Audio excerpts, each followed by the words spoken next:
Welcome back, sports fans, to another episode of Ugly Thirds. Today's topic will be Arizona Coyotes' top three jerseys. John and Shrems, take it away. All but one are great. Phil, take us out. On that note, Okay. I mean, we're like in doing this episode, like again, where people really like to hate on the Coyotes look, they think Kachina or nothing. I actually quite enjoyed putting this list together. Yeah, it's fun, and you go back to the idea of hockey in a non-hockey market, and how do you embrace, like fully embrace, the area in which you're trying to grow this sport.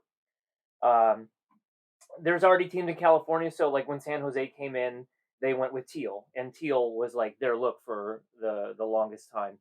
Arizona's done the best job out of any expansion team, if you ask me. Vegas is okay; they had the gold jersey, it's fine. Yeah. Seattle has those Seattle looks good in my opinion. maritime looks, but I think in the past 30 years, all the expansion teams that we've seen, it's Arizona / Phoenix that got it. I think that's another video because I got some arguments. Oh, he's gonna argue Columbus. I know it. Minnesota. Not That's bad. true. But And the technicality, I get it. Yeah. in 2000, Yeah. you know. Okay. So with that in mind, let's go to number 3. And one of the things I think it embraces this. Yeah. Look, we're going to get a lot of people put this on their worst of list because it's got salamanders. Actually, this was never supposed to be a logo. This was supposed to be an element in there, and someone took it and said, "Okay, shoulder logo." I just read a thing about that not long ago. I have a theory that you can do something complicated in a jersey as long as it's well contained. I think the Kachina is a perfect example of this. Look how complicated that pattern is, but by having it well contained in a band, Cincinnati Bengals did that for a while with their late 90s, early 2000s, where the Bengal stripes were just in here, well contained. Yeah, I do remember that. This is also well contained. Yes, it's a desert scape. Okay, desert hockey. I get the non sequitur there, but it looks good. It looks good like this. And then you have a lot of people when this first comes out, skeptical of this whole idea of hockey in the desert, and then this thing shows up, and you essentially buck all the trends. There is nothing classic about this. It is very edgy. It is very angled stripes, very yeah. hard. Green, that kind of green is uncommon in the league. Like all of these elements. But you tell them, like, they're telling you hockey's not going to work in the desert, and they're like, you know what? Forget it. We're going to put the desert right in our jersey. Like, we're not going to hide it. We're not going to pretend we're Canadian. No, it's right there. And I think the simplified logo is also good. You'll find these with orange numbers, and they never wore those. This looks good. It does look good. It's that slight. I mean, it connects everything here. It connects everything else on the jersey. They didn't wear orange though. I didn't realize that.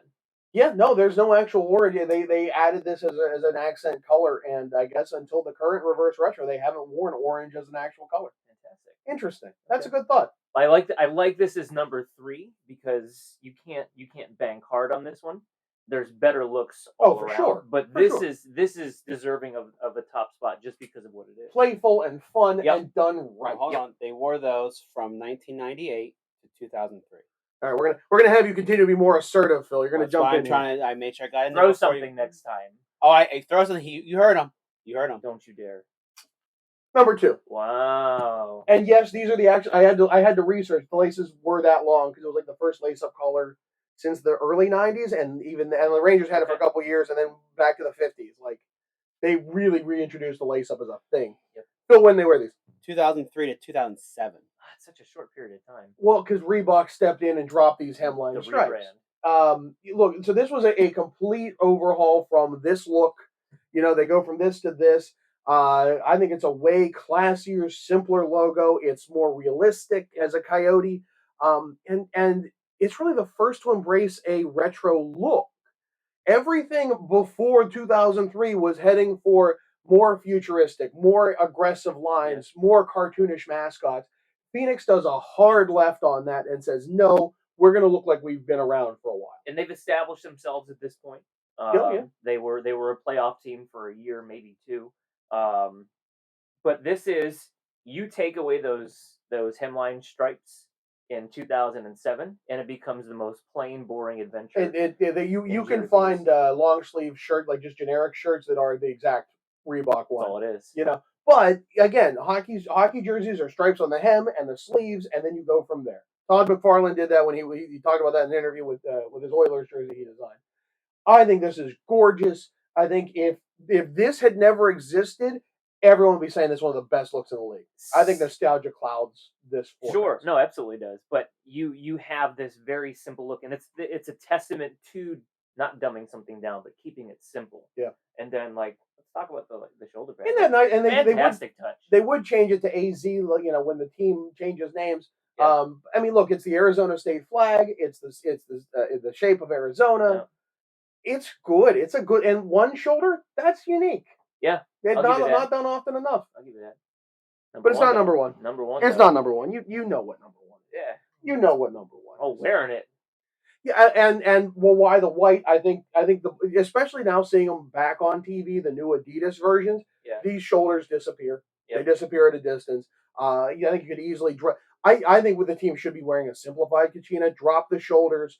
I would make, instead of these angled, have them straight. I would just sit again. That keep it simple. Sure. Just a little bit of that. But the original, I mean, how great is it? The white, I think, pops so much better than the black one. It's gorgeous. Yeah, and turning it around, because this one's customized too. My only complaint is the font is kind of chunky. It is. In the green and the maroon, or whatever color you want to call it. I don't think the green's necessary, especially up here. Yeah, that should be one color. But if that's your biggest complaint, right, I think the one thing that you keep bringing up, if we can get this moon incorporated into a logo in the near future, I think that just... Well, you know what they need to do? They need to wear this as like an outdoor jersey. What the Coyote is wearing has never been worn. It's very meta.